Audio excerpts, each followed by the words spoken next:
வணக்கம். சிறகடிக்க ஆசை சீரியலில் இனியும் நடக்க போகுது அப்படின்னு தான் பார்க்க போகிறோம். இங்கே முத்து காருக்குள்ளேருந்து ரொம்ப யோசனையாக உட்காந்துட்டு இருக்காங்க. அப்போ கார் ஸ்டாண்டில் இருக்கவங்க எல்லாருமே பார்க்குறாங்க. டேய் முத்து, முதல்ல காரை திறந்துட்டு வெளியே வாடா அப்படிங்கிறாங்க. என்னாச்சு அப்படிங்கிறாங்க. ரொம்ப நேரமாக காருக்குள்ளேயே உட்காந்துருக்கேன், நாங்கள் முத்து முத்துன்னு கூப்பிட்டுட்டே இருக்கோம், உனக்கு கேட்கலையாடா அப்படிங்கிறாங்க. டேய் உண்மையாக கேட்கலடா அப்படிங்கிறாங்க. அது எப்படி கேட்கும், ஏதோ ஒன்று சிந்தனை பண்ணிகிட்டே இருந்தியே அப்படிங்கிறாங்க.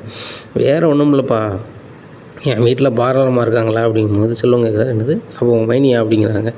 ஆமாம் ஆமாம் மனோஜ் முன்னாடி தான் அப்படிங்கிறாங்க. என்ன விஷயம் அப்படிங்கிறாங்க. இல்லை அந்த பிள்ளை ஏதோ ஒன்று வீட்டில் மறைக்க தான், எதுன்னு தெரியல அப்படிங்கும்போது பணக்காரன்னு சொல்லி மறைச்சிச்சு, அதான் எல்லாருக்கும் தெரிஞ்சிட்டேன் அப்படிங்கிறாங்க. இந்த விஷயம் தான் எங்களுக்கு எல்லாருக்கும் தெரியும், ஆனால் வேறு ஏதோ ஒன்று இருக்குது அப்படிங்கிறாங்க. என்ன இருக்குது அப்படிங்கிறாங்க. தெரியல அப்படிங்கிறாங்க. ஒருத்தங்க பாரு, சொந்த குடும்பத்துக்குள்ள 1000 இருக்கும், அதை நம்ம யோசித்து பார்த்தோன்னா நம்மளுக்கு தூக்கம் வராது, அதனால் தேவையில்லை அப்படிங்கிறாங்க. அதுவும் சரிதான், ஆனால் இந்த ரோகிணி யாருன்னு கண்டுபிடிச்சா தீருவேன் அப்படிங்கிறாங்க. ஒரு ஆஃபர் வந்துடுது. அப்போ செல்வத்தை அனுப்புகிறாரு. அப்போ செல்வம் சொல்கிறாரு, என்னடா நிறைய பணம் தேவை இருக்குதுன்னு சொன்னேன், இப்போ என்னையும் அனுப்புகிற அப்படிங்கிறாங்க. டெய்லியில் போய்ட்டு வாடா, ஒரே சிந்தனையாக இருக்குது, நான் சிந்தனையாக இருந்துட்டு கார் ஓட்டினா சரியாக வராது, நீ போய்ட்டு வா அப்படின்னு சொல்லி அனுப்பி விட்ருந்தாங்க. அதுவும் சரிதான் அப்படின்னு சொல்லிட்டு அவர் போயிடுறாரு. இங்கே முத்து மறுபடியும் யோசனையாக உட்காந்துட்ருக்கும். மீனா வராங்க. என்னங்க வண்டிக்கு போகலையா அப்படிங்கும்போது, போல மீனா அப்படிங்கிறாங்க. எனக்கு தெரிஞ்சவங்கள்ட்ட தாங்க நம்பர் கொடுத்தேன், அவங்களுக்கு கால் பண்ணாக்கா நீங்கள் செல்வனை அனுப்பிவிட்ருக்கீங்க அப்படிங்கும்போது, ஓ நீ தான் கொடுத்தியா அப்படிங்கிறாங்க. ஆமாம் அப்படிங்கிறாங்க. சும்மா தானே இருக்கீங்க, போக வேண்டியதானே, உங்களுக்கு உடம்புக்கு எதுவுமா அப்படிங்கிறாங்க. ஒன்றும் இல்லை, இந்த ரோகிணியை பற்றி தான் சிந்தனையாகவே இருக்குது அப்படிங்கிறாங்க. அவங்க என்னங்க செஞ்சாங்க அப்படிங்கிறாங்க. அந்த பாரதம்மா எதையோ ஒன்று மனசில் வச்சுக்கிட்டு கிறிஸ்கிட்ட ரொம்ப நெருங்கி பேசுது, வைக்குது, இந்த மாதிரி பண்ணுது. ஆனால் அது ஏதோ ஒன்று பண்ணுது, ஏதோ ஒன்றை மறைக்கிறதுக்கு அவங்க ஏதோ ஒன்று பண்ணுதாங்க, அது மட்டும் நல்லா தெரியுது அப்படிங்கும்போது, ஏங்க இதெல்லாம் நம்மளுக்கு வேலையாங்க, நம்ம வேலையை பார்ப்போம், நம்ம பொழப்ப பார்ப்போம், நம்ம என்ன பண்ணாலும் நல்லது பண்ணாலும் அவங்களுக்கு பிடிக்காது அப்படிங்கும்போது, அதே நம்ம உண்மை தான். பார்த்தல மனோஜ் ரோகிணியும் அந்த மாதிரி சூழ்நிலையில் மாட்டிக்கிட்டாங்க, நம்ம எதுவுமே சொல்லலை, ஆனால் அவங்களே தான் வாயில் சொல்லுற அளவுக்கு பண்ணி விட்டாங்க. அதை சொன்னாலும் நம்மளை தான் அந்த பாரதமா தேவையில்லாமல் பேசுது அப்படிங்கும்போது, ஏங்க அவங்க குணம் அது, நம்ம குணம் இது, யார் நம்மளுக்கு என்ன பண்ணாலும் நம்ம அவங்களுக்கு நன்மை மட்டுமே பண்ணுவோம், இதில் நம்மளாம் சோர்ந்து போகக்கூடாதுங்க அப்படிங்கிறாங்க. மீனா எவ்வளோ தான் தாங்கிறது அப்படிங்கும்போது, ஏங்க விடுங்க அப்படிங்கிறாங்க. கண்டிப்பாக அந்த ரோகிணியை பற்றி நான் தெரிஞ்சுக்க தான் போகிறேன் அப்படிங்கும்போது, மீனா எனக்கு ஒரு நல்ல ஐடியா இருக்குது அப்படிங்கிறாங்க. என்ன ஐடியா இருக்குது அப்படிங்கிறாங்க. வித்யா மாதிரியே நம்ம ஏன் சுருதியை வச்சு பேசக்கூடாது அப்படிங்கும்போது, ஏங்க வித்யா அவங்க நேரில் பார்த்தா அப்படிங்கிறாங்க. உடனே வித்யா வீட்டில் இருக்க தெரிஞ்சுக்கிட்டு நம்ம கால் பண்ண வேண்டியதானே அப்படிங்கும்போது, அப்போ நம்ம வித்யா வீட்டு பக்கத்தில் போகணும், அங்கேருந்து சுருதியை பேச வைக்கணும், சரி வராதுங்க அப்படிங்கிறாங்க. ஏங்க அதுபோக நம்ம இப்படி பண்ணுறது தெரிஞ்சால் மாமா ரொம்ப வருத்தப்படுவாங்க, உள் வீட்டுக்குள்ளேயே நீங்கள் ஒவ்வொருத்தரை சோதனை பண்ணிகிட்டு இருக்கீங்களான்னு கேட்டால் என்ன செய்கிறது அப்படிங்கும்போது, இல்லை மீனா அந்த பார்லரமாக ஏதோ ஒன்று பண்ணிகிட்டு தான் இருக்குது, அப்பாவுக்குமே அதை பற்றி தெரியும், பார்லரை விற்றுப்புட்டு சொந்த பார்லர்னு சொல்லிட்டு அலைஞ்சிச்சு, அப்போவுமே அப்பாவுக்கு தெரிஞ்சு இந்த பிள்ளை வேறு என்னத்தையும் மறைக்குதுடா, ஆனால் நம்மளுக்கு தேவையில்லை, மனோஜோட வாழ்க்கை அவன் பார்த்துட்டு போகிறான் அப்படின்னு தான் சொன்னது அப்படிங்கிறாங்க. எங்கள் மாமாவே சொல்லிட்டாங்க, நம்மளுக்கு எதுக்குங்க அப்படிங்கிற மீனா, அப்படிலாம் இருக்க முடியாது, மனோஜ் 1 நம்பர் மாங்காய் மடையன், அவன் கண்டுபிடிக்க போகிறதும் கிடையாது, வைக்க போகிறதும் கிடையாது, மிச்சர் சாப்பிட்றது கணக்கு தான், இப்படி இருக்குது, அதனால் நம்ம தான் வெட்ட வலிச்சது கொண்டு வரணும் ரோகிணியை பற்றிய விஷயத்தை அப்படிங்கிறாங்க. ஏங்க எனக்கு வேலை இருக்குங்க, நான் கிளம்புறேன் அப்படின்னு சொல்லிட்டு அவங்க கிளம்பிடுறாங்க. இங்கே முத்துக்கு தான் சிந்தனை பூரா ரோகிணியை பற்றி இருக்க, பிறகு எப்படி அவர் வேலைக்கு போவார், இன்றைக்கி பூரா வேலைக்கு போகல, சாயந்தரம் வீட்டுக்கு போகிறாங்க, இன்றைக்கி எவ்வளோங்க வருமானம் அப்படிங்கும்போது, மீனா இன்றைக்கி நான் வண்டிக்கே போகல அப்படிங்கும்போது, என்னங்க கார் ஸ்டாண்டில் போய் உட்காந்தப்போ யோசனை பண்ணிகிட்டே தான் இருந்தீங்களா, இப்படி தினமும் ரோகிணியை பற்றியே வச்சுட்டே இருங்க, வருமானம் பயங்கரமாக வரும், நம்ம மாடியில் ரூம் கட்டிடலாம் அப்படிங்கும்போது, மீனா மாடியில் ரூம் கட்டுறதுக்கு நம்ம ஏற்ற கூட ஃபைனான்ஸ் வாங்கி கூட கட்டிடலாம் அப்படிங்கும்போது, ஏங்க அவங்கள்ட்ட என்ன சொல்லியிருக்கேன், கடன் எதுவும் வாங்கக்கூடாது, உழைச்சி தானே கட்டணும்னு சொல்லியிருக்கேன், நம்ம உழைச்சியே கட்டலாம், அது வரைக்கும் அமைதியாக இருங்க அப்படிங்கிறாங்க. அதுக்கு முத்து, மீனா ஒன்றை மாதிரி என்னால் சும்மா இருக்க முடியலையே, அந்த பாரதமாக யாருன்னு தெரியணும்னு சொல்லிட்டு ஒரே குழப்பமாக இருக்குது அப்படின்னுட்டு இருக்கும்போது, தூக்கம் வராமல் சுருதி எந்திரிச்சு வராங்க. உடனே என்ன சுருதி உங்களுக்கு தூக்கம் வரலையா அப்படிங்கும்போது, தூக்கம் வரல அப்படிங்கும்போது முத்து சொல்கிறாரு, பாரதம்மாவை பற்றி உங்கள்கிட்ட பேசணும் அப்படிங்கிறாங்க. சொல்லுங்க முத்து அப்படிங்கிறாங்க. நீங்கள் தான் பல குரல் பேசுவீங்க, ஒரு குரல் ஏதாவது வித்தியாசமான குரலை பேசணும், ஆனால் நீன்னு கண்டுபிடிக்கக்கூடாது அப்படிங்கிறாங்க. என்ன பேசணும் அப்படிங்கிறாங்க. பாரதம்மா நிறைய விஷயத்த இந்த வீட்டில் மறைக்காங்க அப்படிங்கிறாங்க. ஆமாம், முதல்ல மலேசியாலேருந்து வந்திருந்தாங்க, அப்புறம் பெரிய பணக்காரங்கன்னாங்க, இப்போ எல்லாத்தையும் மறைச்சிருக்காங்க அப்படிங்கும்போது, இதை விட பெருசாக ஏதோ ஒன்று இருக்குது, இது வந்து பெரிய விஷயத்தில் வந்து அவங்களுக்கு எதுவும் பண்ணலை அப்படி தான் சொல்லணும். யாராவது பொய் சொன்னவங்க பொய்யை கண்டுபிடிச்சிட்டாங்கன்னா மனசு ரொம்ப வேதனைப்பட்டு அவங்க முன்னாடி வந்து கவுந்துக்கிட்டு நிற்பாங்க, ஒரு மாதிரி பண்ணுவாங்க. ஆனால் அந்த பாரதமாக அசால்ட்டாக அதை மறந்துட்டு வேறு ஒன்று செய்யுது. அப்போ இதை விட பெருசாக என்னத்தையோ ஒன்று மறைச்சிட்டு தான் அந்த வீட்டில் இருக்குது அப்படிங்கும்போது முத்து நான் கூட நினச்சேன். நேற்று ஒரு டப்பிங் பேசினேன், அந்த நாடகத்தில் கூட இப்படி தான் தன்கிட்ட இருக்க குறைய மறைக்கிறதுக்கு இன்னொரு ஆளை குறை சொல்லுவாங்க. அந்த மாதிரி தான் இருக்குது. இந்த ரோகிணி வந்து ஆன்ட்டியை வந்து எப்படியாவது கவர் பண்ணணும் அப்படின்னா கண்டிப்பாக ஒரு பெரிய பிரச்சனையிலேருந்து தன்னை வந்து காக்கணும்னா கண்டிப்பாக ஆன்ட்டியோட சப்போர்ட் வேணும். இல்லைன்னா இந்த வீட்டிலே நம்ம இருக்க முடியாது அப்படிங்கிற நிலையில தான் வந்து இந்த ரோகிணி இப்படி பண்ணுறாங்க. பெருசாக ஏதோ ஒன்று வச்சுருக்காங்க அப்படிங்கும்போது ஒரு புது குரல் ஒன்று வச்சுக்க. அந்த குரலில் ரோகிணியோடைய ஸ்கூல் ஃப்ரெண்டுன்னு சொல்லி பேசணும் அப்படிங்கிறாங்க. எப்படி பேசணும் அப்படிங்கும்போது இப்படி பேசணும் அப்படிங்க. சரி நாளைக்கு காலைல பண்ணிடுவோம் அப்படின்னு சொல்லிட்டு நினைக்காங்க. இப்படி இருக்கும்போது மறுநாள் காலையிலே வந்து ஸ்டூடியோவுக்கு போகிறாரு முத்து. என்ன முத்து இங்கே வந்திருக்கீங்க அப்படிங்கும்போது நேற்று நைட்டு சொன்னோம்ல பார்லர் அம்மாட்ட பேசணும்னு சொல்லிட்டு அப்படிங்கிறாங்க. சரி ரைட்டு அப்படிங்கிறாங்க. உடனே பார்லர் அம்மா பேசணும்னா புது நம்பர் பேசணும்னா இந்த நம்பரில் பேசுங்க அப்படிங்கிறாங்க. இங்கே புது குரலில் ஸ்ருதி பேசுகிறாங்க. நான் வந்து உங்கள் ஸ்கூலில் படித்தேன், என்ன நினைவு இருக்கா? நீ வந்து ரோகிணி தானே அப்படிங்கிறாங்க. என்னது ரோகிணியா? என் பேர் கல்யாணியில் அப்படின்ட்டு சொல்லிட்டு ஃபோன் வச்சுதான். கல்யாணியா அப்படின்னு சொல்லிட்டு இவங்க 2 பேருமே முழிக்காங்க. ரோகிணி கிடையாதான், அவங்க பேர் கல்யாணிங்கிறாங்க அப்படிங்கும்போது அப்படியா, சரி ரைட்டு கல்யாணினே பேசுவோம், இப்போதைக்கு வேண்டான்னு ஒரு 4-5 நாள் போட்டோம் அப்படின்னு சொல்லிட்டு 4-5 நாள் போக விடுதாங்க. அப்புறம் கல்யாணி எப்படி இருக்கீங்க அப்படின்னு சொல்லி ஒரு ஃபோன் வருது. அதுவுமே வேறு குரலில் பேசுகிறாங்க ஸ்ருதி. நல்லா இருக்கேன், நீங்கள் எப்படி இருக்கீங்க அப்படிங்க. ரொம்ப நல்லா இருக்கேன், ஏன் நம்பர் உங்களுக்கு எப்படி கிடச்சிது அப்படிங்கும்போது வேறு யார், நம்ம ஃப்ரெண்டு ஒரு ஆளை பார்த்தேன், நம்ம கூட படித்த ஃப்ரெண்டு, அவங்க தான் கொடுத்தாங்க. நம்ம ஸ்கூலில் படித்த ஃப்ரெண்ட்ஸ் எல்லாமே நான் சந்திக்கணும், நம்ம பழைய ஸ்கூலில் ஃபங்க்ஷன் வைக்கலான்னு இருக்கோம், நீங்கள் வந்துடலாமா அப்படிங்கும்போது இல்லை உங்களை நான்லாம் வர முடியாது, எனக்கு நிறைய வேலை இருக்குது அப்படி இப்படிங்கிறாங்க, சின்ன போடுறாங்க. சரி ரைட்டு, அது ஒன்றும் பிரச்சனை இல்லை, நீங்கள் மெட்ராஸில் தானே இருக்கீங்க. ஆமாம் அப்படிங்கிறாங்க. நானும் மெட்ராஸுக்கு வரேன், நிறைய ஃப்ரெண்ட்ஸை பார்க்க வேண்டியிருக்கும், நானும் அப்படியே உங்களே பார்த்த மாதிரி ஆயிரும்ல அப்படிங்கும்போது கண்டிப்பாக வாங்க, நீங்கள் எங்கே வரணும்னு சொல்லுங்கள், அங்கே வரேன் அப்படின்னு சொல்லி ரோகிணி சொல்லுதாங்க. உடனே சரி நான் ஒரு இடம் சொல்கிறேன், நம்ம கூட படிக்கும்போது நினைவுலாம் இருக்கா அப்படிங்கும்போது நான் 10 வரைக்கும் குமரிபாளையத்தில் படித்தேன், அதுக்கப்புறம் நான் வந்து தண்டுதூரில் படித்தேன் அப்படிங்கிறாங்க. நானும் உங்க கூட தானே படித்தேன் அப்படிங்கிறாங்க. அப்போ உங்கள் பேர் மீனாவா அப்படின்னு கேட்குறாங்க. உடனே எப்படி கரெக்டாக சொன்னேன் அப்படிங்கிறாங்க. மீனா தான் என் கூட 2 இதுலேயும் படித்தா, பேசி ரொம்ப நாள் ஆச்சுல, எப்படி இருக்க, உனக்கு இந்த ஊரில் கல்யாணம் ஆகிருக்கு கரெக்டு தானே அப்படிங்கிறாங்க. ஆமாம் இதெல்லாம் எப்படி தெரியும் அப்படிங்கிறாங்க. எனக்கு இந்த இடத்துல கல்யாணம் ஆச்சு, அதுக்கப்புறம் வாழ்க்கை சரியில்லாமல் போச்சு, இப்போ 2வது வாழ்க்கையை நான் சரி பண்ணிட்டேன் அப்படிங்கிறாங்க. கல்யாணி சூப்பர் அப்படிங்கிறாங்க. சரி நேரில் வா பேசிக்குவோம் அப்படின்னு சொல்லிட்டு ஃபோனை வச்சிடுறாங்க. இங்கே ஸ்ருதிக்கு பயங்கர குழப்பம்.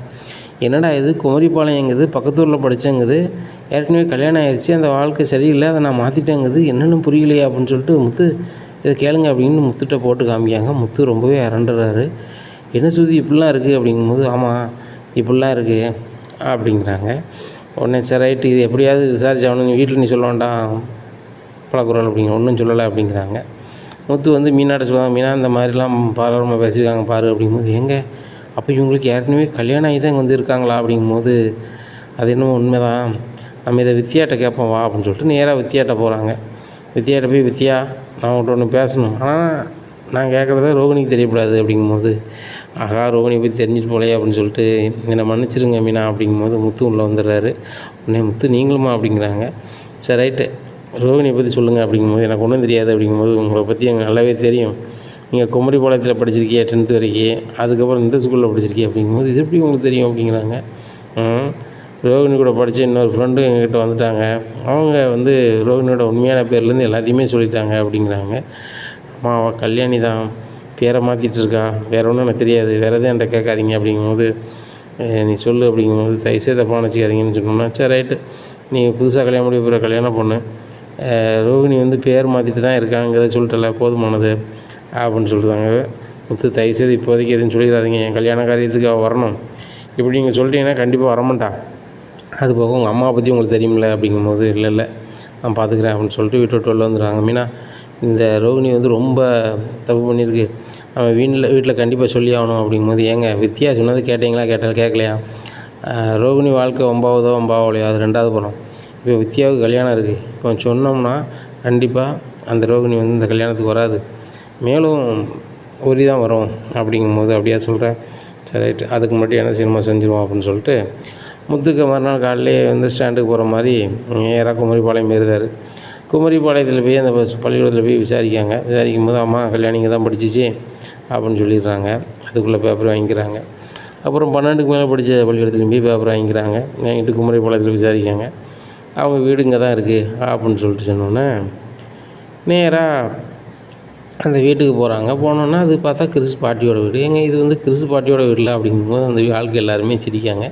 ஏங்க சிரிக்கிறீங்க அப்படிங்கும்போது, ஆமாம் லட்சுமிக்கா மோகன் தானே, அந்த கிறிஸ்னு இருக்கான அந்த பையன் வேறு யார், இந்த கல்யாணி மோகன் தானே அப்படிங்க. என்னது கல்யாணியோட மோகனா, ஒரு ரோகிணியோட பையன் தான் கிறிஷா அப்படின்னு சொல்லிட்டு ஒன்றும் ஓடாமல் அங்கேருந்து மீனாவை கால் பண்ணுறாங்க.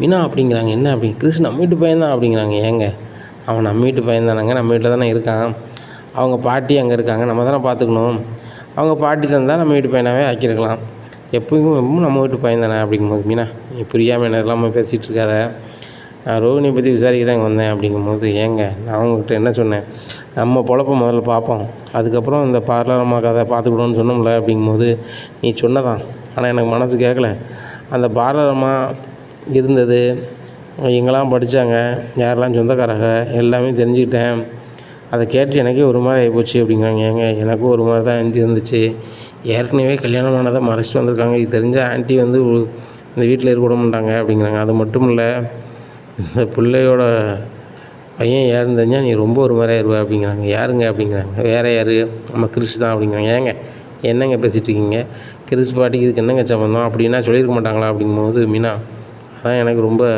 புரியாத புதிராக இருக்குது, அந்த அம்மா ஏகப்பட்ட வாட்டி நம்ம வீட்டுக்கு வந்திருக்காங்க, நம்மளும் அந்த அம்மாவுக்கு என்னெல்லாமோ பண்ணியிருக்கோம், பண்ண தயாராக இருக்கோம், ஆனால் இந்த ரோகிணி தான் அவங்க மகங்கிறத சொல்லவே இல்லையே, அது போக ரோகிணி இந்த பேரே உண்மையாக இல்லையே அப்படிங்கும்போது, ஏங்க நீங்கள் சொல்லுறதெல்லாம் சரிதானா அப்படிங்கிறாங்க. சொல்லுறதெல்லாம் சரிதான், முதல்ல இது சம்மந்தமாக நம்மளுக்கு வந்து உண்மை தெரியணும்னா கண்டிப்பாக அவங்க அம்மாட்ட பேசணும். ஏன் இப்படி ரோகிணி கல்யாணி வந்து ரோகிணியாக மாறினாங்க வச்சாங்க, ஏன் அவங்க வந்து இந்த உள்ளதை நம்மகிட்ட சொல்லலை, நம்மளுக்கு தெரியணும் வா அப்படின்னு சொல்லி நேராக ஆஸ்பத்திரி போகிறாங்க. வாங்க முத்து உட்காருங்க அப்படிங்கும்போது, ஏம்மா நல்லா இருக்கீங்களா அப்படிங்க, நல்லா இருக்கேன் அப்படிங்கிறாங்க. நீங்கள் நல்லா ஆகிட்டீங்கம்மா, நாங்கள் நல்லா இல்லையே, எங்கள் குடும்பம் நல்லா இல்லையா அப்படின்னு சொல்லி முத்து பேசுகிறார். என்ன தம்பி நீங்கள் பொடியை வச்சுக்கிட்டு பேசுகிறீங்க, நாங்கள் பொடியை வச்சுட்டு பேசலாமா, நீங்கள் பொடியை தான் நீங்கள் வச்சுருக்கீங்க, உங்கள் மகா எங்கள் வீட்டில் சம்பவமாக இருக்குது, நாங்கள் தான் அதுக்கு விட தெரியாமல் வடக்கையும் இந்தக்கையும் லாந்திட்டுருக்கோம் அப்படிங்கும்போது, தம்பி என்னது பேசுகிறீங்க, எனக்கு புரியுத மாதிரி பேசுங்க அப்படிங்கிறம்மா. புரியுத மாதிரி பேசுகிறேன், கல்யாணின்னா யாருன்னு தெரியுமாம்மா அப்படிங்கிறாரு முத்து.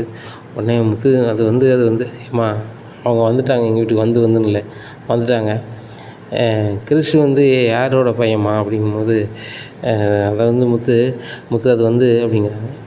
கல்யாணியோட போவேன், கல்யாணி எங்கள் வீட்டில் ரோகிணின்னு சொல்லியிருக்காங்க, அதானம்மா, ஏம்மா எங்கிட்ட நீங்களாவது உள்ளதை சொல்லியிருக்கலாமாம்மா, நாங்கள் என்னம்மா பண்ண போகிறோம் அப்படிங்கும்போது, தம்பி எத்தனை வாட்டியே நான் அவங்ககிட்ட உண்மையை கல்யாணி சொல்லிடுன்னு சொன்னேன், அப்போ நானும் சொல்லலாம்னு நினச்சேன், ஆனால் நடக்கலை அப்படிங்கும்போது, ஏம்மா கிறிஷை வந்து எங்கள் வீட்டு பையனாக ஆக்கணும்னு நினச்சோம், அவனே எங்கள் வீட்டு பையனாக தான் இருக்கான், கிறிஷுக்காக நாங்கள் எல்லாத்தையும் மறந்துட்டு அதை சரி பண்ண தானே பார்த்துருப்போம், இப்போது எல்லாத்தையும் மீறி போனவரை என்னம்மா பண்ண முடியும், எங்களுக்கு தெரிஞ்ச விஷயம் எங்கள் அம்மாவுக்கு முதல்ல தெரிஞ்சிருக்கும்னா கதையே நடக்குது வேறு, இப்போ எங்களுக்கு தெரிஞ்சிருச்சு, அந்த கல்யாணி மேலே எங்களுக்கு சரியான காண்டாக இருக்குது, இப்போ ரோகிணின்னு சொல்லியிருக்காங்களே அம்மாவா கடுப்பாக இருக்குது, ஆனால் கிறிஷுக்காக நாங்கள் எல்லாத்தையும் மறக்க தயாராக இருக்கோம். மீனா தான் சொன்னான், அது கிறிஷுக்கும் ரோகிணிக்கும் ஏதோ ஒரு சம்மந்தம் இருக்குங்க, 2 பேருக்குமே வந்து யாருமே இல்லாத நேரத்தில் ரொம்ப பாசமாக இருக்காங்க, ஆள் இருக்கும்போது இந்த ரோகிணி ஒரு மாதிரி நடந்துக்கிறாங்க அப்படின்னு சொன்னாங்க, ஆனால் இந்த மாதிரி பாசம்னு இப்போ தான் எனக்கு தெரியுது, நான் பார்த்துக்கிறேன் அப்படிங்கிறாங்க. முத்து தயவுசெய்து என்னை மன்னிச்சிருப்பா, எனக்கு எவ்வளவோ பண்ணியிருக்கீங்க அப்படிங்கம்மா, நீங்கள் சொல்லியிருக்கலாம் குறைஞ்சபட்சம், எனக்கு ரொம்ப மனசங்கடமாக இருக்குமா, வித்தியா கூட உள்ளதை சொல்லலை, ஆனால் நாங்கள் எல்லாேருக்கும் உண்மையாக இருக்கோம்மா அப்படி இப்படிங்கிறாங்க.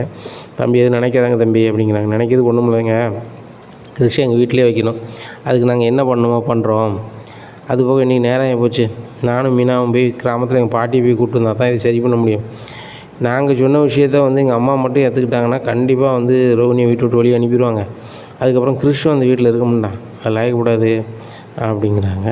சரி முத்து நீங்கள் உங்கள் பாட்டிகிட்ட பேசுங்க அப்படிங்கிறாங்க. சரிம்மான்ட்டு கிளம்புறாங்க. இவங்களுக்கு கிறிஷ் மேலேயோ இந்த பாட்டியம்மா மேலேயோ கோவம் இல்லை, ஏன்னா கிறிஷோட பாட்டியாக போயிட்டாங்க, கிறிஷோட அம்மா ரோகிணி, அதனால் வந்து நம்ம இதுக்கு மேலே நம்ம என்னத்தை பேசுகிறது அப்படின்னு சொல்லிட்டு நினைக்காங்க. வீட்டுக்கு சோகமாகவே உட்காந்துருக்காங்க. அப்போ அண்ணாமலை கேட்காங்க முத்துட்ட, என்ன முத்து எப்போவுமே துருதுருன்னு வருவேன், இன்றைக்கி என்னடா அமைதியாக இருக்க அப்படிங்கும்போது, ஒன்றும் இல்லைப்பா, நடக்குதே விசித்திரமாக இருக்குது, உண்மையில் ஒரு மாதிரி இருக்காங்க, நடக்கிறது வேறு மாதிரி நடந்துக்கிறாங்க அப்படிங்கும்போது, உலகமே அப்படி தான்டா, யாருக்கும் ஒரு ஆதாயம் வரணும்னா நல்லவங்க மாதிரி காட்டிப்பாங்க, ஆனால் அவங்க கெட்டவங்களாக இருப்பாங்க அப்படிங்கிறாங்க. ஆமாப்பா, அதான் நடக்கு, அவங்களுக்கு வாழ்க்கை ஒரு மாதிரி ஆயிடுச்சுன்னு சொல்லிட்டு அடுத்தவங்களை ஏமாற்றிட்டு இந்த வீட்டில் இருக்கிறவங்களும் இருக்க தான் செய்தாங்க அப்படிங்கும்போது விஜயா சொல்கிறாங்க. யாரா அப்படி இருக்கா அப்படிங்கும்போது ரோகிணி முழிக்காங்க. என்ன இந்த முத்து சம்மந்தமாக பேசிகிட்டு இருக்கோம், ஒரு நம்மளை பற்றி பேசுகிறான், நம்மளை பற்றி என்ன தெரியும் உனக்கு அப்படின்னு சொல்லி நினச்சிக்கிறாங்க. இங்கே ரோகிணியே தன் வாயில் உளறிட்டாங்க அப்படிங்கிறது ரோகிணியை அதை சிந்திக்கவும் இல்லை, ஒன்றும் செய்யவும் இல்லை. இப்படியா இருக்குது இந்த சூழ்நிலையில். எப்போ நாங்கள் கிராமத்து வரைக்கும் நானும் பாட்டியும் பார்க்கணும் போகிறோம்பா, நானும் மீனாவும் அப்படிங்கிறாங்க. என்னடா திடீர்னு போகிறியா அப்படிங்கும்போது, பாட்டி நினைவு வந்துட்டு அதான் பார்க்க போகிறோம் அப்படிங்கிறாங்க. சரி நானும் வரேன் அப்படிங்கும்போது, ஏப்பா நீ வராண்டாம்மா அப்படிங்கிறாங்க. டேய் இங்கே எப்போ கிராமத்துக்கு போனாலும் என்னையும் வான்னு கூப்பிடுவேன், இப்போ என்ன வரவேண்டாங்க அப்படிங்கும்போது, இல்லைப்பா வெயில் ஓவராக இருக்குது அப்படிங்க. டேய் இந்த நகரத்தை விட கிராமத்தில் வெயில் நல்லா பரவாயில்லாமல் தான் இருக்கும், அங்கே தான் இந்த உப்பு மரங்கள் நிறைய இருக்குது, வீடுகளும் தள்ளி தான் காற்றோட்டமாக தான் இருக்கும், ஒன்றும் பிரச்சனை இல்லை, நான் வந்து வரேன் அப்படிங்கிறாரு. இல்லைப்பா நான் வாரேன்டா அப்படின்னு சொல்லிட்டு அண்ணாமலையும் கிளம்பி வராரு.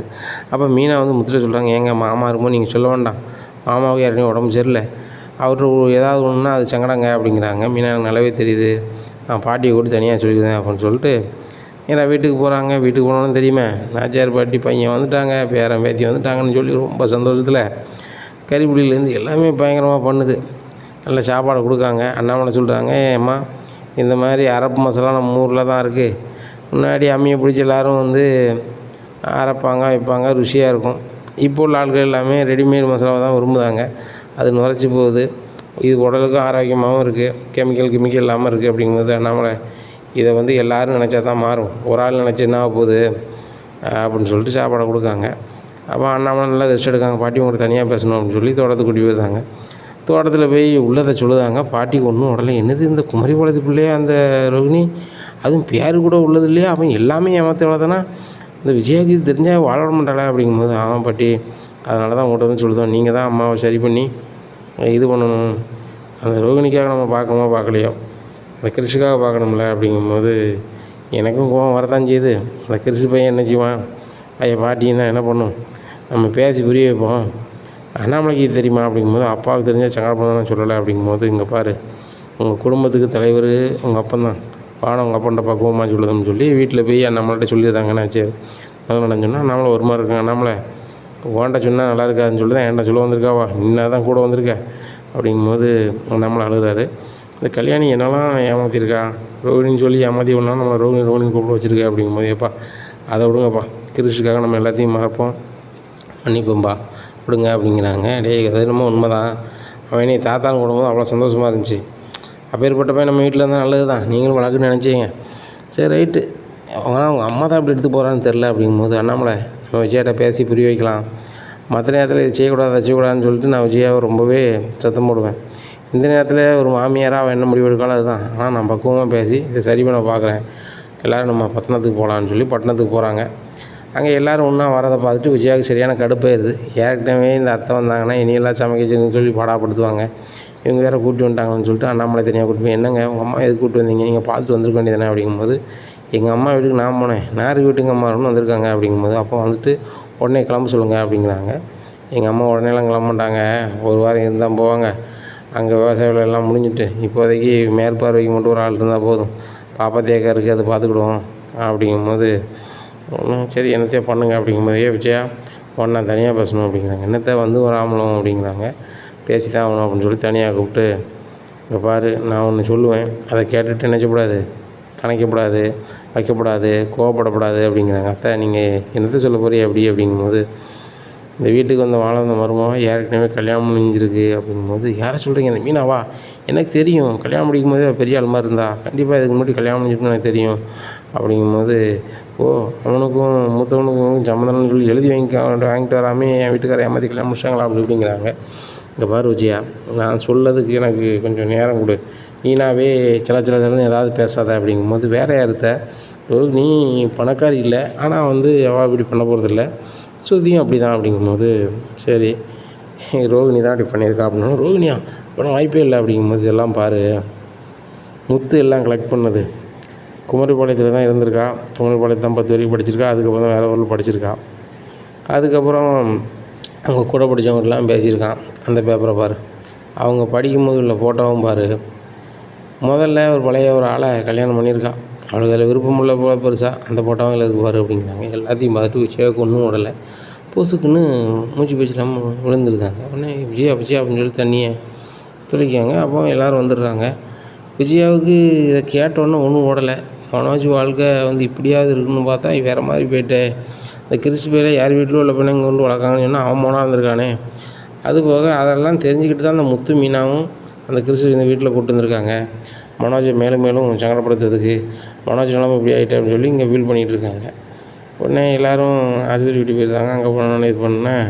ஆண்டி என்னாச்சு, உங்களுக்கு நல்லா தானே இருந்தீங்க அப்படிங்கும்போது, நீ முதல்ல வெளியே போ, என்னை ஆண்டின்னு கூப்பிடுறதுக்கு உனக்கு யார் சொன்னால் வெளியே போனால் வெளியே போ அப்படிங்கிறாங்க. ஆண்டி நீங்கள் மூச்சு பேச்சிடாமல் இருக்குது, நான் வெளியே போதுக்கு என்ன இருக்குது அப்படிங்கிறாங்க. என்னை ஆண்டின்லாம் நீ கூப்பிட்றாத, மனோஜை கல்யாணம் முடிக்க முன்னாடி வேறு எத்தனை பேரை கல்யாணம் முடிச்சா அப்படிங்கும்போது, என்ன ஆண்டி எப்படி பேசுகிறீங்க, இப்போ நான் மனோஜை கல்யாணம் முடிக்க முன்னாடி வேறு கல்யாணம் முடிக்கல அப்படின்னா பாட்டி சரியான வந்துடுது. என்னம்மா நீ எல்லாத்தையும் மறைச்சிக்கிட்டு இருக்க, ஏற்கனவே நீ ஒரு கல்யாணம் ஆனதை மறைச்சி தான் இந்த வீட்டுக்கு வந்திருக்க அப்படிங்கும்போது, பாட்டி இது உங்களுக்கு எப்படி தெரியும் அப்படிங்கிறாங்க. எனக்கு மட்டும் இல்லை, இந்த குடும்பத்துக்கு எல்லாருக்கும் தெரியும், மனோஜுக்கும் விஜயாவை தவிர இது எல்லாருக்கும் தெரியும் அப்படிங்கிறாங்க. பாட்டி அப்படிலாம் இல்லைங்க, பாரு இது எல்லாமே உன்னோட ஃபோட்டோ தானே பாரு அப்படிங்கிறாங்க. பார்த்துட்டு ரொம்ப அசந்து போயிருந்தாங்க. அப்போ தான் யோசிக்காங்க, ஆஹா நம்ம கிளாஸ்மேட்னு சொல்லி பேசினோமே, அப்போ யார் பேசியிருப்பா, ஒருவேளை ஸ்ருதி தான் குரலை மாற்றி பேசியிருக்குமோ அப்படின்னு முடிக்கும் போது ஸ்ருதி சொல்லிடுறாங்க, ரோகிணி நீங்கள் கல்யாணிங்கிறத நான் பேசி தான் தெரிஞ்சுக்கிட்டேன். முத்து இந்த ஆதாரத்தை பூரா திரட்டி கொண்டு வந்தார். நீங்கள் ரோகிணி கிடையாது, கல்யாணி தான். கல்யாணியாக இருந்து என்ன முடிவு போல் எடுங்க அப்படிங்கும்போது கிறிஷ் ரொம்பவே அழகான். உடனே பாரு இனிமேல் இந்த பொய் சொல்லிக்கிட்டு இருக்காத, உன்னை மன்னிக்கனா ஒரே காரணம் அப்படிங்கும்போது, மனோஜுக்காக தானா அப்படின்னு சொல்லி பார்க்காங்க. கிறிஸுக்காக தான். கிறிஸ் இந்த வீட்டு பையனாக இருக்குன்னு சொல்லி முத்து மீனாவும் ஆசைப்பட்டாங்க. அதனால் நீ இந்த வீட்டில் இருப்ப அப்படிங்க. அத்தை இந்த வீட்டில் அவள் இருக்கவே கூடாது அப்படிங்கும்போது, விஜயா நீனே ஒன்று ஒன்றா பண்ணும்போது என் பையன் அவங்களோட வாழக்கூடாதுன்னு எனக்கு தோண தான் இருந்துச்சு. ஆனாலும் கொஞ்சம் நேரம் கழிச்சு சரி ரைட்டு, அவனுக்கு இவன் தான் இவனுக்கு அவன் தான் எழுதியிருக்கு, அதிலே போட்டுவோம் அப்படின்னு விட்டேன். அதே மாதிரி மனோஜுக்கு ரோகிணி தான் பொண்டாட்டின்னு எழுதியிருக்கு, அதை யாரும் மாற்ற முடியாது. ஏன் அந்த ஜீவா அங்கே பிள்ளை கூட சுற்றினா கல்யாணம் யார் கூட முடித்தான், ரோகிணி கூட தானே அப்படிங்கும்போது, என் பையன் பெரிய பிஸ்னஸ் மேனு, அவன் என்ன வேணாலும் பண்ணுவான், இவளுக்கு என்னத்தான் இருக்குது அப்படிங்கும்போது, அவளும் சொந்தமாக பார்லர் வச்சுருந்தா அப்படிங்கும்போது, எங்கே பார்லர் வச்சுருந்தா, வீடோடா பார்லர் வேலை பார்த்துட்டு அலைஞ்சா, மசாஜ் பண்ணிட்டு அலைஞ்சா. நான் என் வீட்டு பத்திரத்தை அடவு வச்சு நான் அவளுக்கு பார்லர் வைக்க சொன்னேன், அதை கூட என்கிட்ட கேட்காம வச்சுவிட்டா அப்படிங்கிறாங்க. விஜயா பழசெல்லாம் பேசி ஒன்றும் ஆக போகிறது கிடையாது, நடக்கக்கூடியதை பாரு. ஏன்னா ரோகிணி தான் மருமம் அப்படிங்கும்போது, இல்லைங்க ஏற்றுக்கவே மாட்டேன், நீ வெளியே போனால் வெளியே போ அப்படிங்க. நான் எதுக்கு வெளியே போகணும், இந்த வீட்டில் எல்லோரும் என்னை சப்போர்ட் பண்ணுறாங்க, ஏன் முத்துமீனா அப்படின்னா அனுப்பாங்க அப்படிங்கிறாங்க. ரோகிணிக்கு ஒரு கதை வேணும்னா முத்துமீனாவை கையில் வச்சுப்பாங்க, வேண்டாம்னா அவங்க 3வது ஆள் மாதிரி பேசுவாங்க. அப்படிங்கும்போது விஜயா சொல்கிறாங்க, இப்போ நேற்று வரைக்கும் மீனாவும் முத்து எனக்கு பிடிக்காது, இன்றைக்கி பிடிக்கும், ஏன்னா மனோஜை அசிங்கப்படுத்தணும், கேவலப்படுத்தணும், இப்படி இருக்கும்போது உங்களுக்கு சந்தோஷமாக இருக்குமே அப்படிங்கிறாங்க. உடனே மீனா சொல்கிறாங்க, அத்தை எங்களுக்கு இதுக்கு சம்மந்தம் கிடையாது, ரோகிணியை பற்றி எல்லாம் தெரியணும்னு தெரிஞ்ச விஷயத்தை இதை சொல்ல வந்துட்டோம் அப்படிங்கும்போது, முத்து இது ஒரு வேலையாகவே செஞ்சுருக்காமல அப்படின்னு சொல்லிட்டு, முத்து இருக்கட்டும், உங்கள்கிட்ட இருக்கிறது 2 கார், இந்த 2 கார் வச்சு தானே சிலிப்பிட்டு இருக்கிய புருஷனும் பொண்டாட்டியும், இந்த 2 காரையும் இல்லாமாக்குறேன், இந்த மீனாவுக்கு நடமாடும் போக்கூட அந்த பைக் இருந்தால் தானே அதையும் இல்லாமாக்குறேன், சிட்டிட்டு சொல்லி என்ன செய்தான் பாருன்னு சொல்லிட்டு நினைக்கிறாங்க. இப்போதைக்கு எப்படியாவது சமாளிக்கணுமே அப்படிங்கும்போது, பாட்டி பையனை கூப்பிட்டு ரூமுக்குள்ளே போ அப்படிங்கிறாங்க. ரூமுக்கு போயிருந்தாங்க. உடனே விஜயா சொல்கிறாங்க, அத்தை இது சரி வராது, ரோகிணி இந்த வீட்டு விட்டு அனுப்புனா தான் நம்மளுக்கு மறுவாதி, இவள் இவ்வளோ பண்ணியிருக்கா அப்படிங்கும்போது, சரி இவ்வளோ பண்ணியிருக்கா, அவன் மேலே கோவப்படுத, மீனா எதுவுமே பண்ணலையே, உன் வீட்டுக்கார் கேட்ட ஒரு வார்த்தைக்கு இந்த வீட்டுக்கு மனப்பண்ணாக வந்திருக்கா, அதுபோக உனக்கு என்னெல்லாம் செய்யணுமோ பார்த்து செய்தான், அவளை நீ மறுமொழியாக எடுத்துக்க மாட்டாங்க, அதுபோக பூக்காரிங்க அப்படிங்க இப்படிங்க, இந்த ரோகிணி இவ்வளோ பண்ணியிருக்கு, அப்போ நீ அன்னைக்கு பணம் இருக்குன்னு சொல்லி எதுக்கு தான் இருந்த அப்படிங்கும்போது, அப்படிங்கிறான். அத்தையா இனிமேல் ரோகிணியை பற்றி எதுவும் பேசக்கூடாது, என்ன முடியும்னாலும் மனோஜ் தான் எடுக்கணும் அப்படின்னா, மனோஜ் ரொம்பவே கவர்ந்துட்டு இருக்காப்புல. அப்போ விஜயா கேட்குறாங்க, டேய் உனக்கு அம்மா வேணுமா ரோகிணி வேணுமா அப்படிங்கும்போது, அம்மா எனக்கு 2 பேரும் வேணும் அப்படிங்கும்போது, என்னடா சொல்கிற அப்படிங்கும்போது, ஆமாம்மா எனக்கு 2 பேரும் வேணும் அப்படிங்கும்போது, விஜயா பார்த்தரல அவன் என்ன முடிவு எடுக்கணும் எடுக்கட்டும் அப்படிங்கிறாங்க. மனோஜ் நேரம் ரூமுக்கு போகிறாங்க. ரோகிணி நீ என்கிட்ட இப்படி பண்ணுன்னு நினச்சி கூட பார்க்கல, நீ வேண்டாம்னு நான் ஒரு வார்த்தையில் சொல்லியிருப்பேன், ஆனால் நான் உன்னை விரும்பி தான் கல்யாணம் பண்ணிக்கிட்டேன், கிறிஷ் மட்டும் இந்த வீட்டில் இருக்கக்கூடாது, அவனை அனுப்பிடு அப்படிங்கும்போது, இவன் எங்கே போவான், எங்கள் அம்மாவுக்கு உடம்புக்கு முடியல, அவங்க ஆஸ்பத்திரியில் இருக்காங்க, அவங்கள பார்க்கறதுக்கே ஒரு ஆள் தேவைப்படுது, ஒரு ஆள் அனுப்பியிருக்கேன். இவன் நம்ம கூட இருந்தால் தான் லாய்க்கு அப்படிங்கும்போது, இல்லை நீ என் கூட வாழணும்னா இந்த பையன் எப்போவுமே பக்கத்தில் வரக்கூடாது, அதுக்கு சம்மதம்னா இந்த வீட்டில் இரு, இல்லையா நீ போயிட்டே இரு அப்படிங்கும்போது, மனோஜ் நம்மளுக்கு இடையில யாருமே வரக்கூடாது. அப்போ இந்த கிறிஸ் மட்டும் இப்படி வருவான், வரமாட்டான். நான் வந்து இவனை எங்கேயாவது கொண்டு விட்டுருதேன், இல்லைன்னா எங்கள் அம்மாவை பார்த்துக்கிட்டோம் அப்படிங்கும்போது, அதான் சரி. நான் வந்து இந்த வீட்டில் அவனை கொண்டு வச்சோம்னா என்னைய 2ஆம் தரம் அப்படி இப்படின்னு பேசணும், எனக்கு ரொம்ப சங்கடமாக இருக்கும். அதுபோக உனக்கு கொஞ்சம் நல்லா வராது, சரி வராது. ஏற்கனவே நீ பெரிய பணக்காரன்னு தெருவில் பில்டப் பண்ணியிருக்க, நீ பணக்காரிலேன்னு தெரிஞ்சோன்னா அதுவே சிரிச்சுக்கிட்டு இருக்காங்க.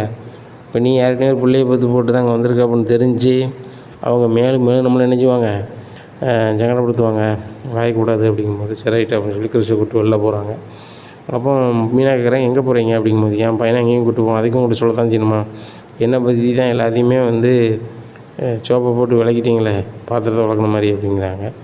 உடனே அது இல்லை ரோகிணி, அப்படி எதுவுமே பேசாதீங்க, உங்களுக்கு குழுக்குழுன்னு இருக்குமே அப்படிங்கிறாங்க. ஆமாம் ரோகிணி குழுக்குழுன்னு தான் இருக்குது, கிறிஸ்டை விட்டு போங்க அப்படிங்கும்போது, என் பையனை எனக்கு என்னச்சுன்னு எனக்கு தெரியும் அப்படின்னு சொல்லிட்டு நேராக ஆஸ்பத்திரி கொடுக்குறேம்மா நீ எந்தி அப்படிங்கிறாங்க. என்னால் முடியாதுடி அப்படிங்கிறாங்க. இன்னும் முடியாதே இருந்துக்கிட்டு என் வாழ்க்கையை சுத்தமாக முடிச்சு விட்ருவாங்க, கிறிஸ்டை கூப்பிட்டு எங்கேயாவது கண் காணாத தேசத்துக்கு போ, உனக்கு நான் என்ன வேணாலும் செலவுக்கு அனுப்பிடுதேன் அப்படிங்க. நீ தானே இந்த மெட்ராஸில் அம்பத்தூரில் இருக்கும்போதே வீட்டு செலவுக்கு காசு கொடுக்காம தான் நான் ஒழுங்காக சாப்பிடாம வைக்காமல் இருந்தேன். கிறிஸ்துக்கு பள்ளிக்கூடத்துக்கு கட்ட வேண்டிய பணம் மட்டும் தான் கொடுத்தா, இப்படி இருக்கும்போது எப்படி நீ பண்ணிடுவா அப்படிங்கும்போது, ஏம்மா எனக்கு சுத்தமாக முடியல, கிறிஸ்டை வச்சு அந்த முத்து மீனாவை ரொம்ப ஓவராக பண்ணுறாங்க, எங்கள் குடும்பத்துலேயும் மனம் சொல்கிறாரு, அவன் கூட வாழணும்னா உனக்கு யாரும் இருக்கக்கூடாதுன்னு சொல்கிறாங்க அப்படிங்கும்போது, ஓ அப்படியா, உன் பையனும் நானும் இருந்தால் உனக்கு இடைஞ்சல், சரி நாங்கள் போய் சேர்ந்துடுறேன்டி அப்படிங்க. ஏம்மா நீ இப்படி பாடாப்படுத்துகிற, மனோஜ் என்னடானா இந்த வீட்டில் நீ மருமகளாக இருக்கணும், நம்மளுக்கு தான் ஒரு பிள்ளை வேணும், நீ ஏற்கனவே இருக்க பிள்ளைய கூட்டு வந்தால் ஏற்றுக்க முடியாது, வைக்க முடியாது, ஊர் உலகம் அசிங்கமாக பேசணும்னு சொல்லுது அப்படிங்கும்போது, அப்படி அடி கிறிஸ்து உனக்கு அசிங்கமாடி அப்படிங்கும்போது, நீ எப்படி எடுத்தாலும் எடுத்துக்காமா, எனக்கு வந்து கிறிஸ்து வளர்க்க முடியாது, நீ வச்சுக்க, பேசாமல் சித்தியை பார்த்துக்கிட சொல்லுமா கிறிஸ்டை, மாதம் நான் கொடுத்துட்றேன் அப்படிங்கும்போது, நீ தானே ஏம்மா நீ தான் பார்த்துக்கணும் அப்படிங்கும்போது, ஏம்மா நான் இவனை பார்த்துக்கணும் ஏதாவது ஹாஸ்டல் வச்சு அப்படிங்கும்போது, நான் இருக்க வரைக்கும் ஹாஸ்டல் தேவையில்லை, கிறிஸ் நான் பார்த்துக்கிறேன்டா அப்படிங்கும்போது, சரி பாட்டி அப்படிங்கிறாங்க. உடனே பாட்டி எழுந்திரிச்சி உட்காந்துடுறாங்க. இதுக்கு மேலே ஆஸ்பத்திரி ஆகிக்கூடாது அப்படின்னு சொல்லி டாக்டர்கிட்ட போய் சொல்லி நாங்கள் வீட்டுக்கு போகிறோம் அப்படின்னு சொல்லிட்டு வீட்டுக்கு போயிருந்தாங்க. அங்கே போய் பாட்டி சொல்லுதாங்க, கிறிஸ்ட்டு எங்கே பாடுறா, இன்னும் வந்து ரோகிணி வந்து 4 நாள் கழிச்சு நான் தான் அவங்க அம்மன் வந்தால் நீ பேசவே பேசாத அப்படிங்கும்போது, பாட்டி நான் பேசவே மாட்டேன், அந்த வீட்டிலே இருந்துக்கிட்டு என்னை அம்மான்னு கூட விடலை, ஆன்ட்டின்னு கூப்பிட சொன்னாங்க. அதுபோக அந்த அம்மா வந்து நிறைய பொய் சொல்கிறாங்க, அவங்க பேர் கல்யாணி தானே, எல்லோரும் ரோகிணின்னு கூப்பிடுதாங்க, கூடும்போது என் பேர் அது இல்லைன்னு சொல்லியிருக்கணும்ல, அப்போ ரொம்ப ஏதோ ஏமாத்தாங்கல்ல அப்படிங்கும்போது, கிறிஸ் அவங்க அம்மா அப்படி தான் விட்டுரு, அவளை பற்றி நீ யோசிக்காத அப்படிங்கிறாங்க. சரி பாட்டி நீ யோசிக்கல அப்படிங்கிறாங்க. இப்படி இருக்கும்போது ரோகிணி திடீர்னு சாப்பிட வராங்க. சாப்பிட வரும்போது அவங்களுக்கு வாந்தி வருது மாதிரி இருக்குது, போய் வாந்தியாக பண்ணிக்கிட்டே இருக்காங்க. அதை பார்த்த பாட்டி, ஒரு வேளை முழுகாமல் இருப்பாளோ அப்படின்னு சொல்லிட்டு பக்கத்தில் போய், நீ என்னம்மா என்னாச்சு அப்படிங்கும்போது, ஒன்றுமில்ல பாட்டி அப்படிங்கிறாங்க. வா அப்படின்னு சொல்லி கையை பிடிச்சி பார்க்குறாங்க. பாட்டி ரொம்ப சந்தோஷப்படுத்தாங்க. அப்போ அண்ணாமலை ஒரு சந்தோஷமான செய்தி அப்படிங்கிறாங்க. என்னம்மா அப்படிங்கிறாங்க. நீ ரொம்ப நாளாக சொல்லிக்கிட்டு இருப்ப, நான் தாத்தனாவணும் நீ ஆயிட்டடா, மனோஜுக்கு தான் முதல்ல பிள்ளை பிறக்க போகுது அப்படின்னோடனே, என்னம்மா சொல்கிறீங்க அப்படிங்க. ஆமாடா அப்படின்னு சொல்லிட்டு நடந்ததை சொல்லுதாங்க. ரொம்ப சந்தோஷம் அப்படிங்கிறாங்க. இங்கே மனோஜை கூப்பிட்டுட்டே, மனோஜ் உனக்கு வந்து புள்ள வரப்போகுது அப்படிங்கும்போது, புள்ள வரப்போதா, இது எனக்கா, ஏற்கனவே பழசு கல்யாணம் ஆயிடுச்சா அவருக்கா அப்படிங்கிறாங்க.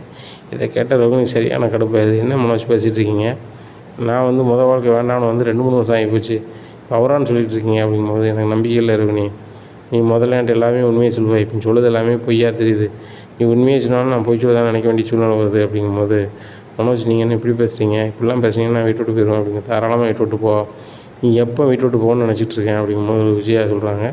இது வந்து மனோஜுக்கு இருக்க பிள்ளையாக இருக்க வாய்ப்பே இல்லை அப்படிங்கும்போது, விஜயா வாய்க்கு வந்ததெல்லாம் பேசாத அப்படிங்க. எங்கள் வாய்க்கு வந்ததெல்லாம் பேசலை, நான் வந்து உண்மையை தான் சொல்லுதேன், இந்த ரோகிணிக்கும் மனோஜுக்கு உள்ளது இல்லை, வேறு யாராவது கொண்டு வந்து கணக்காட்ட பார்க்கா, எப்படி கிறிஷை வந்து பெற்று விட்டு இங்கே வந்து ஒன்றும் தெரியாத மாதிரி இருந்தாலோ அதே மாதிரி யார்கிட்டையோ புள்ள உண்டாகிட்டு இங்கே வந்து மனோஜ் சொல்லிக்கிட்டு இருக்கா லாய்க்கூடாது அப்படின்ட்டு இருக்கும்போது, இன்னொரு பிள்ளை அழுதுகிட்டு வீட்டுக்குள்ளே வரும்.